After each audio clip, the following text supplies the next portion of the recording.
मन्दहास्यरुचिराननाम्बुजाम् पूजितां सुरनरोत्तमेरमुदा धर्मनन्दनमहां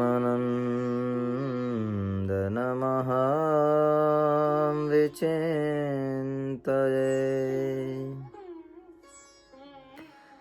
ॐ अवतारिणे श्रीस्वामिनारायणाय नमो नमः। ॐ श्री पूर्णपुरुषोत्तमाय श्रीघनश्यामाय नमो नमः। ॐ श्री पूर्णपुरुषोत्तमाय सहजानन्दाय श्रीनीलकण्ठाय नमो नमः। बोलो स्वामिनारायण भगवाननी जय। नरनारायण देवनी जय। लक्ष्मीनारायण देवनी जय। राधा कृष्ण देवनी जय। रामचंद्र भगवाननी जय। विघ्न विनायक देवनी जय। काष्ठभंजन देवनी जय। ओम नमः पार्वतीपतये हर हर મહાદેવ। બધા જ ભક્તોને ભાવથી જય સ્વામિનારાયણ। પરમ કૃપાળુ પરમાત્મા ભગવાન સ્વામિનારાયણ તેમજ પરમ પૂજ્યપાદ આચાર્ય મહારાજ શ્રી, સર્વે સંતો, શ્રીહરિના લાડીલા ભક્તજનો, આપણે સાંભળીએ છીએ પુરુષોત્તમ ચરિત્ર પુષ્પમાળા,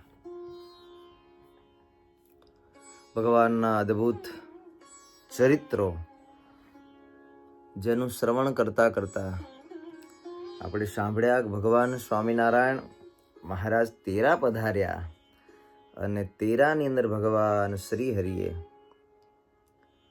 સંતોને પોતાના બાથમાં લઈ મહારાજે સંતના હૃદયની અંદર મહારાજે ચરણારવિંદ આપ્યા છે. કેમ આપ્યા?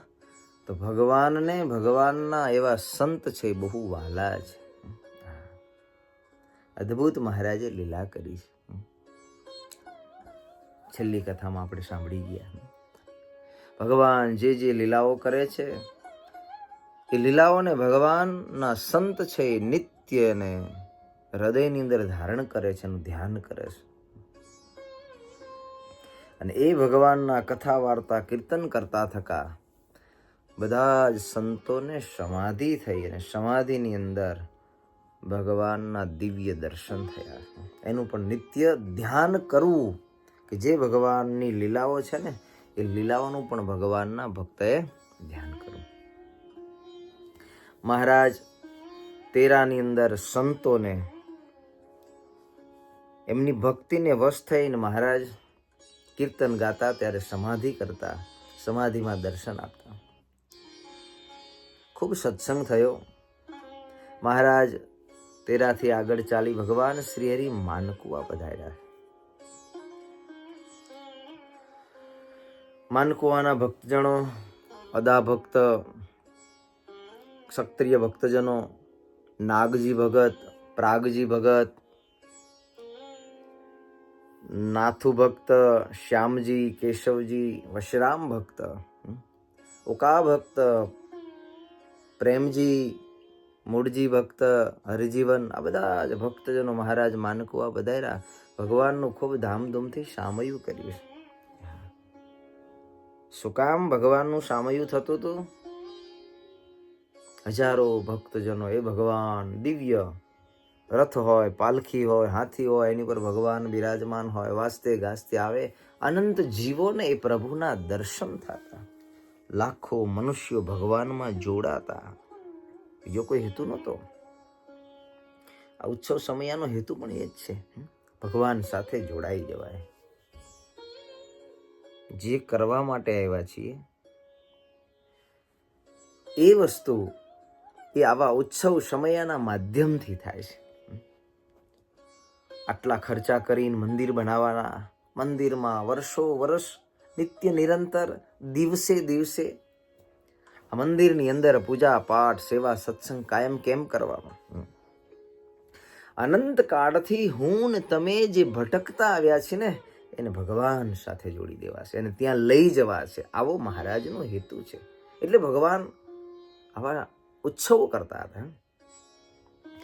ભક્તજનોએ પણ મહારાજ પધાર્યા છે ને એનું ખૂબ ભાવથી સામયું કાઢ્યું. વાજતે ગાજતે એ ઢોલ નગારા અને શરણાયું લઈ અને ભગવાન શ્રી હરિને માનકુવામાં મહારાજને પધરામણી કરાવી.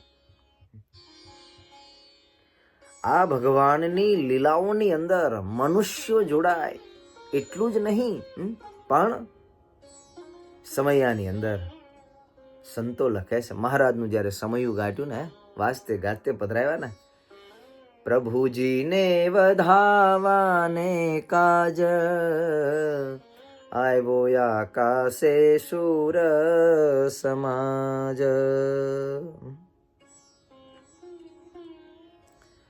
આકાશની અંદર શૂર દેવોનો સમાજ આવ્યો છે.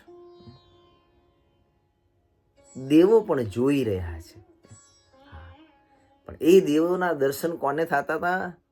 જેની દ્રષ્ટિ નિર્મળ હતી, જેની દ્રષ્ટિ દિવ્ય હતી, જેની દ્રષ્ટિ નિર્વિકાર હતી. એવા દિવ્ય દ્રષ્ટિવાળા જનો હતા ને, એમને પણ નજર કરી કે આહા, મહારાજના સમયાના દર્શન કરવા, પુષ્પે વધાવવા, અત્તર ચંદનની વૃષ્ટિ કરવા માટે થઈને આકાશમાં દેવતાઓ આવ્યા. આકાશની અંદર દેવતાઓ આવ્યા છે. જેની જેની દ્રષ્ટિ નિરાવરણ હતી, દિવ્ય હતી, એ બધા જ ભક્તજનોને આ દેવતાઓના દર્શન થયા. ભગવાન શ્રી હરિ સામૈયાની અંદર પ્રભુ આગળ ચાલતા ચાલતા ભક્ત અદાભાઈના ભુવનની અંદર ભગવાન પધાર્યા. અદા ભક્તે કીધું, મહારાજ મારે ત્યાં ઉતારો કરો. ભગવાન ને સંતના ઉતારા ભક્તો પોતાના ઘરે કરાવરાવે છે. મૂળ સર્વનો હેતુ તો એક જ છે, કેમે કરીને જીવનું પરમ કલ્યાણ થઈ જાય. જેના માટેનો દાખલો છે, જેના માટેની મહેનત છે, એ ભવના ફેરા ફરતા ફરતા ફરતા ફરતા જીવ અનંત કાળથી જે રખડે છે એને આ બધી લીલાઓ છે. સમયના દર્શન થાય, ભક્તના ઘરના ઉતારાની અંદર ભગવાન બિરાજમાન હોય, દર્શન થાય, જ્યાં ભગવદ વાર્તા થતી હોય. આવી બધી